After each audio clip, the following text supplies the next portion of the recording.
നമസ്കാരം, എല്ലാവർക്കും എൻ്റെ യൂട്യൂബ് ചാനലിലേക്ക് സ്വാഗതം. ഞാൻ ഇന്ന് പഞ്ചസാരയും ശർക്കരയും ഒന്നും ചേർക്കാത്തൊരു ഹെൽത്തി പായസമാണ് ഉണ്ടാക്കാൻ പോകുന്നത്.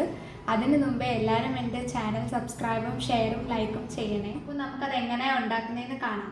നമ്മളിവിടെ ഒരു ഹെൽത്തി പായസമാണ് ഉണ്ടാക്കുന്നത്. അതുകൊണ്ട് ഞാനിവിടെ ശർക്കരയും പഞ്ചസാരയും ഒന്നും യൂസ് ചെയ്തിട്ടില്ല. അപ്പോൾ ഞാൻ ഡേറ്റ്സ് ആണ് എടുത്തിരിക്കുന്നത്. 50 ഗ്രാം ഉണക്കമുന്തിരി, 50 ഗ്രാം കാഷ്നട്ട്, 50 ഗ്രാം ബദാം, 2 ടേബിൾ സ്പൂൺ നെയ്യ്, പിന്നെ ഫ്ലേവറിനായിട്ട് ആവശ്യത്തിന് ഏലക്ക പൊടിച്ചത്, 1.5 ലിറ്റർ പശുവും പാൽ എടുത്തിട്ടുണ്ട്, 100 ഗ്രാം ചവ്വരി, 100 ഗ്രാം ഉണക്കരി, 100 ഗ്രാം സൂചി ഗോതമ്പ്.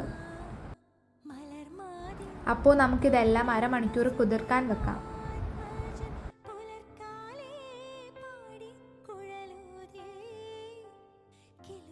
ഇത് അരമണിക്കൂർ കുതിർക്കാൻ വെച്ചിട്ടുണ്ടായിരുന്നു. നമുക്കിനി ഇത് കുക്കറിൽ 3 വിസിൽ അടുപ്പിച്ചെടുക്കണം.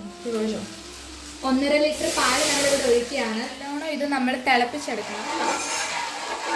വേവിച്ച് വെച്ച് നമുക്കിതെല്ലാം കൂടി ഇതിനകത്തോട്ട് ഇട്ട് കൊടുക്കാം. നമുക്കിത് നല്ലോണം ഇളക്കി കൊടുക്കാം. നമുക്കിതിലേക്ക് കൂടെ കുറച്ച് വെള്ളം ഒഴിച്ച് അരച്ചെടുക്കാം. അരച്ച് വെച്ച ഡേറ്റ്സ് നമുക്ക് ഇതിനകത്തോട്ട് ചേർത്ത് കൊടുക്കാം. ഇത് നമുക്കിനി നല്ലോണം ഇളക്കി കൊടുക്കാം. നമുക്ക് നെയ്യ് ചേർത്ത് കൊടുക്കാം. നമുക്കിനി കാഷ്നട്ട് വറുത്തെടുക്കാം. നമുക്കിനി ഇതിനകത്തോട്ട് ഇട്ട് കൊടുക്കാം. ഇത്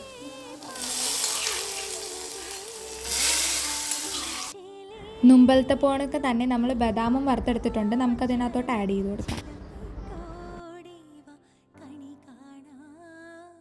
നമുക്കിനി മുന്തിരി വറുത്തെടുക്കാം. വറുത്ത് വെച്ചേക്കുന്ന മുന്തിരി ഇതിനകത്തോട്ട് ചേർത്ത് കൊടുക്കാം. നമുക്കിനി ഇത് നല്ലോണം ഇളക്കി കൊടുക്കാം. നമുക്ക് പൊടിച്ച് വെച്ചേക്കുന്ന ഏലക്ക ഇതിനകത്തോട്ട് ഇട്ട് കൊടുക്കാം. അത് കഴിഞ്ഞിട്ട് തിളച്ച് കഴിഞ്ഞിട്ട് നമുക്കിത് വാങ്ങി വെക്കാം.